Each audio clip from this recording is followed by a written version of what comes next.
Hello there, Scorpio sign. Welcome to your monthly reading. This is your reading for the month of September, Scorpio. So, hindi lahat ng Scorpio maka-resonate sa reading na to. So, takes what resonates and leave the rest.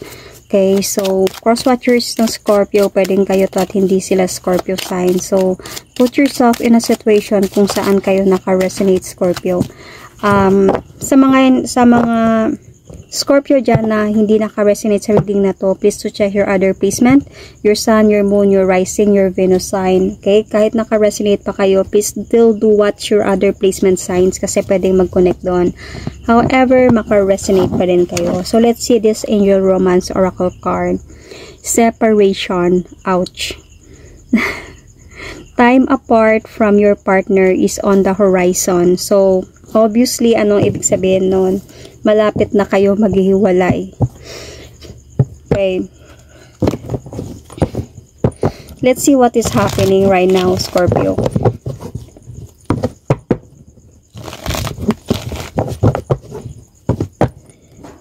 So, what is happening right now, Scorpio sign?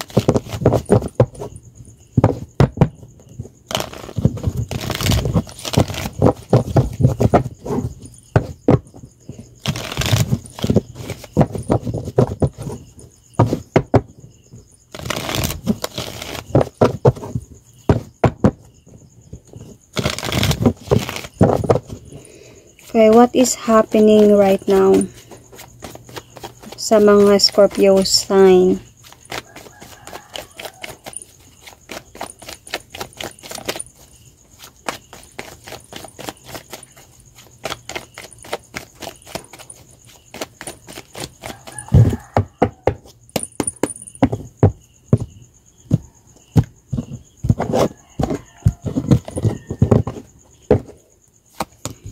Oh. So, may karelasyon ka dito na medyo matagal na kayo. Dami nyo nang pinagdaanan and may connection, may communication pa naman kayo ng person na to pero hindi na sure. Medyo, it's either juggled with somebody else or hindi na sure yung sitwasyon. Medyo nawawala na yung spark, Scorpio. Medyo hindi na na-appreciate yung relasyon na meron kayo. Feeling ko you are still trying. You are doing the effort kahit on and off na kayo. Medyo malamig na yung relasyon nyo talaga dito, Scorpio, this time. You are still trying. Siguro minsan minsan wala siya, minsan nandyan siya. Ganun na kayo.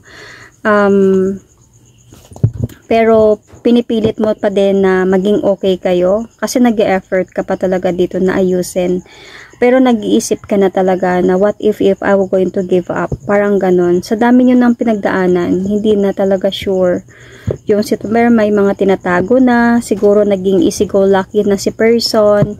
You might be dealing with an Aries, Sagittarius, Leo here, or Gemini sign, or a Leo sign. So parang, parang may mga clarity na about having another person involved or may mga clarity na parang wala nang pakialam si person, parang nagbabago na talaga siya sa tagal ng pagsasama ninyo. So ito yung mga nangyayari sa inyo this time. Siguro ngayon parang andun sa point na minsan itong taong ito hindi kanya kinakausap dahil gusto niya muna mapag-isa, then kakausapin ka na naman niya, something like that. Kaya nga dito sa Oracle card, time apart from your partner is on the horizon.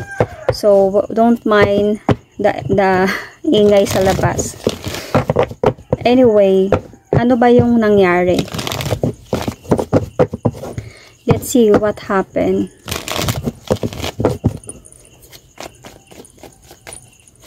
So, what happened, Scorpio?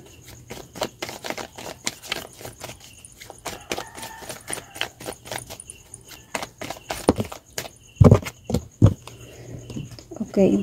This person, talaga, parang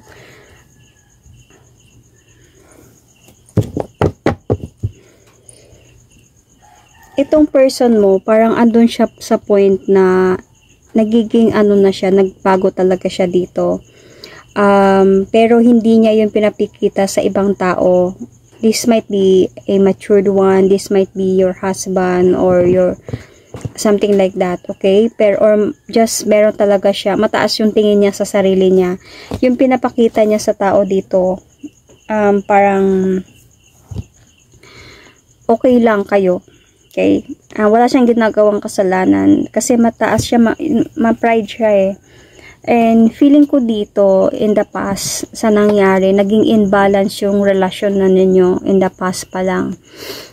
Pero meron kasi kayo mga pangako dito in the past na or recent past na parang magpapakasal.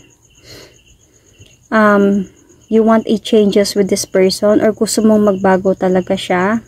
Feeling ko paminsan siya yung mismo, paminsan nagsasabi siya na maghiwalay na tayo. Paminsan sinasabi niya na ganun noon. Nagkakaroon siguro siya ng iba.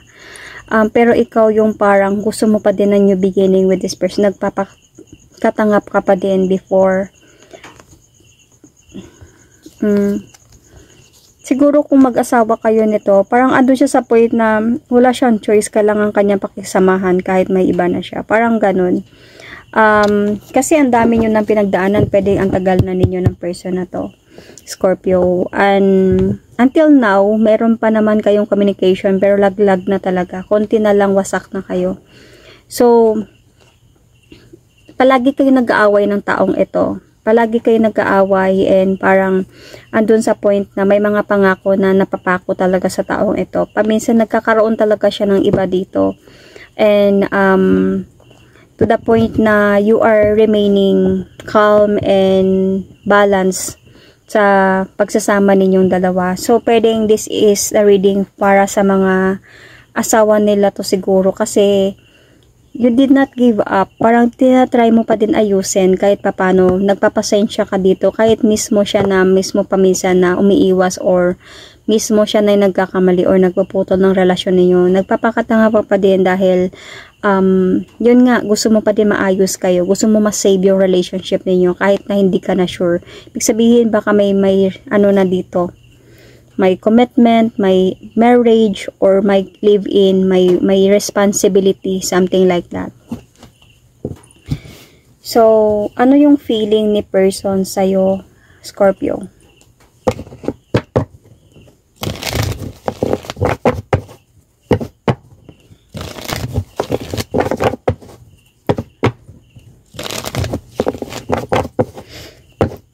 Ano yung feeling ni person para sa'yo ngayon?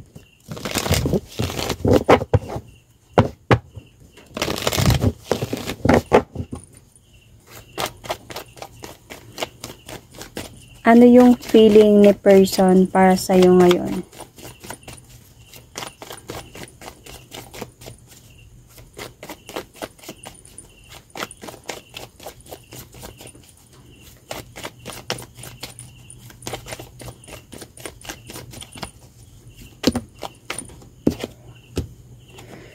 Magulo na talaga kayo.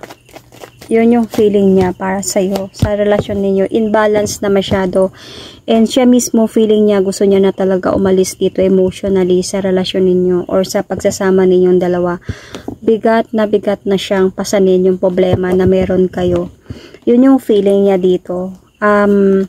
Gusto niya man sana ng new beginning pero parang para sa kanya hindi na siya sure about that. Parang lagi na lang kayo nag-aaway, parang disappointed na siya sa mga nangyayari. Parang nagiging ikaw mismo, even Scorpio, na parang sa pag-aaway na yun, nakaka-feel siya na parang ikaw mismo siguro paminsan nagsasabi ka, sige, iwalay na tayo, something like that sa pag-aaway ninyo. So, napapagod na din siya. Okay? Parang imbalance na gusto niya nang umalis sa sitwasyon ninyong dalawa. Nagiging ano na din siya, easy-go-lucky, parang nagiging ayaw niya nang makialam, parang ayaw niya na even kapakinggan, parang gano'n yung feeling niya na gano'n, totoo. Pero, yung pagmamahal, hindi naman siya nawala.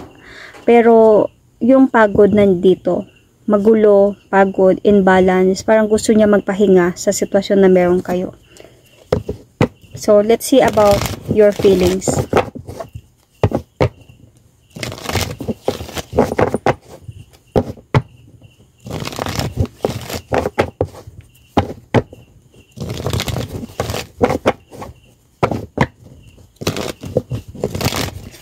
advice ni Scorpio.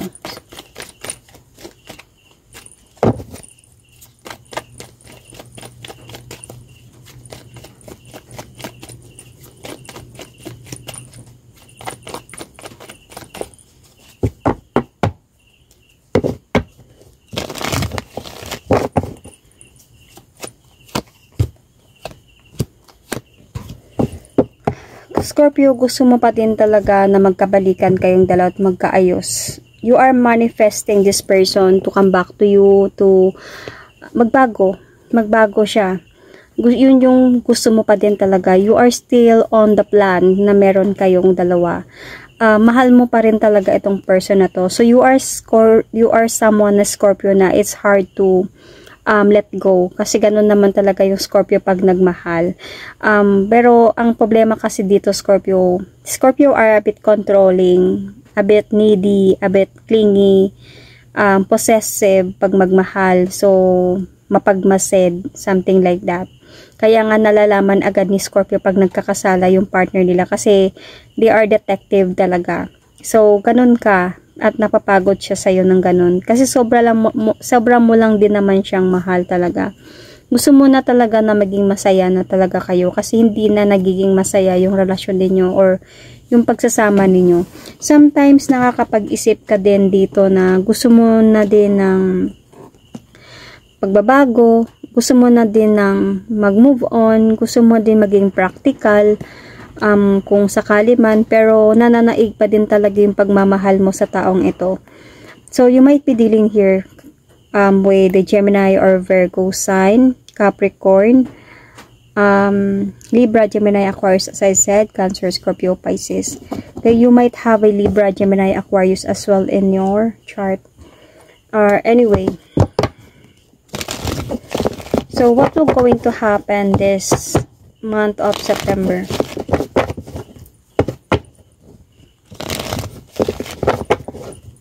I mean, yeah. Anong mangyayari this month of September?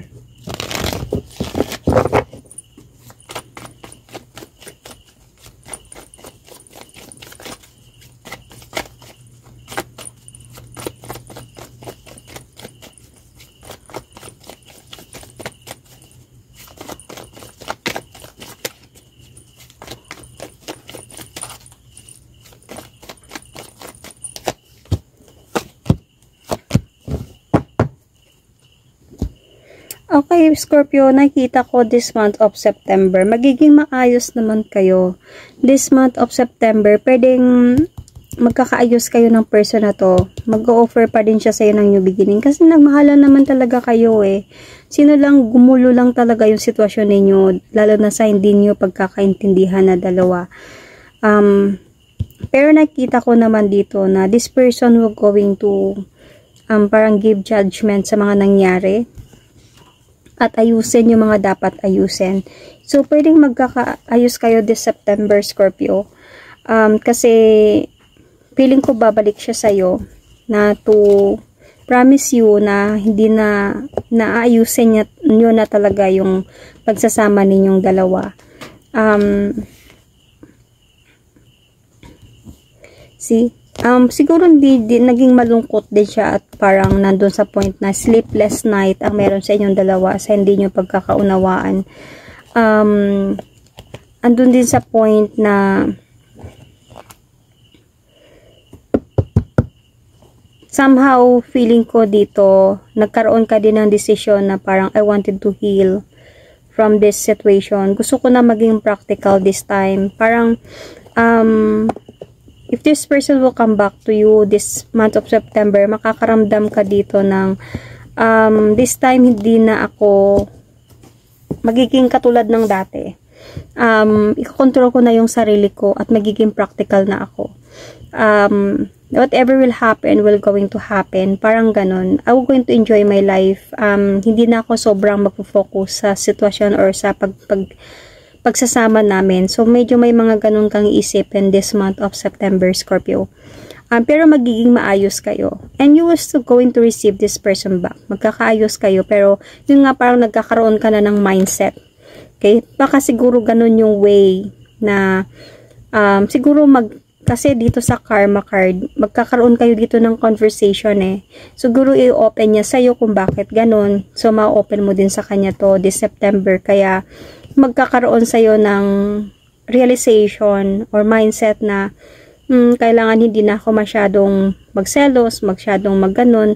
So, hindi na ako masyadong maging controlling at maging clingy. So, magiging ano lang ako, go with the flow. I need to enjoy my life as well. Okay? Dahil alam mo na, parang ganon. Pero, magre-remain ka ng mapagmasid dito. Scorpio will always be Scorpio. Okay? So, what will be the guide here?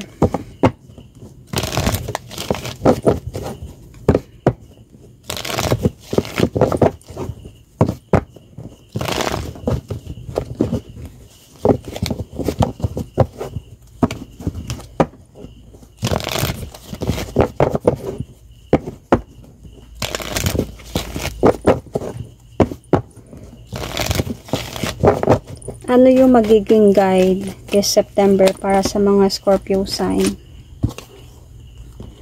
So, sa Scorpio sign, magkakaroon kayo dito ng moving forward because this person is going to move forward towards with you. And mababalik kayo sa dati. Like, mag-uumpisa kayo ulit. Ibabalik yung happiness ninyo, sparks ninyo, joy ninyo, joyful. Your person will remain. Ganun talaga siya. Parang confident lang siya sa sarili niya siguro this time na aayos kayo, na you should trust me, ganun. He will going to remain the same. Baka personality niya na din to na mapapansin mo na parang wala siyang pakialam pero he cares, he love you, parang ganun.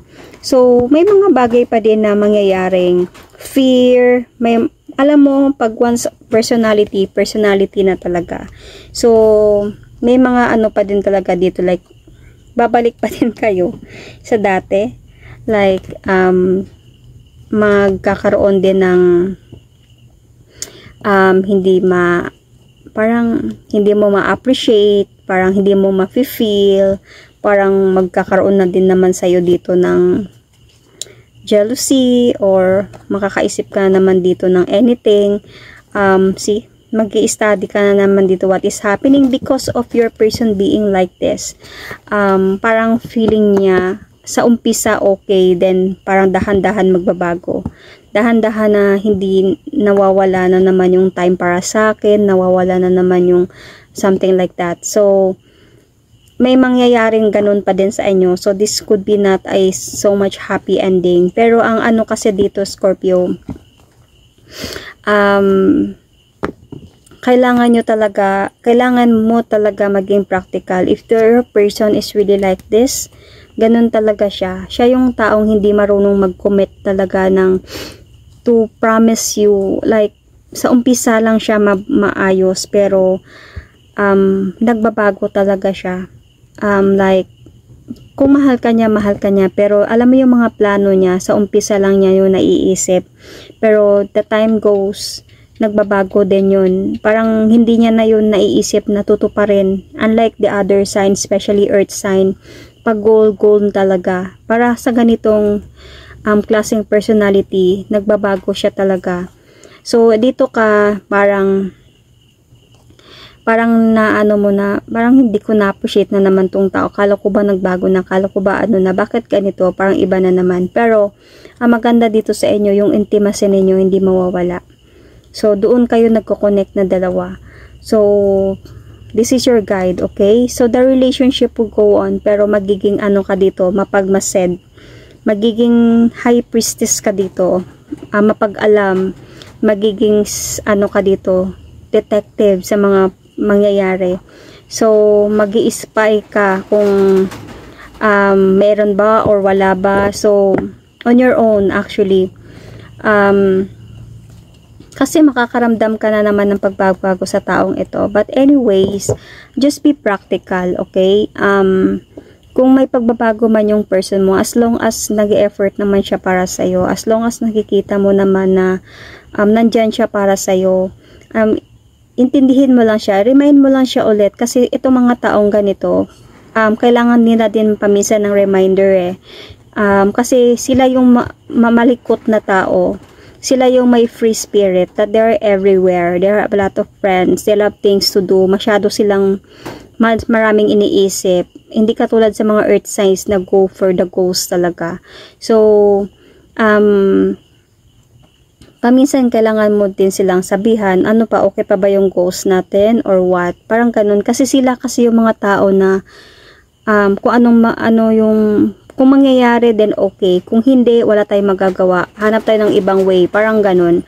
So as long as nandyan siya, nagmamahal siya sa'yo, pinapakita niya sa'yo yung effort niya, and telling you he love you and always there for you, then nothing to worry about. But if you sense that this person is parang palagi na lang siya wala, palagi na lang din siyang on and off na naman kayo ulit, or palaging ganun, so there is something wrong na talaga dyan. But this person, pag hindi lang niya talaga natupad yung, parang hindi niya lang talaga na napapansin yung goals ninyong pareho, parang may nagbabago sa kanya na hindi niya masyadong iniisip or sinasabi sa'yo palagi, this is just a part of their personality, na nagbabago talaga to sila.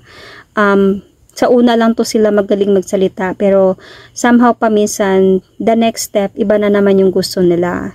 Like something like that. Ito yung tinatawag na wishy-washy. Hindi sila masyadong mapakialam sa mga plano pagdating sa relasyon.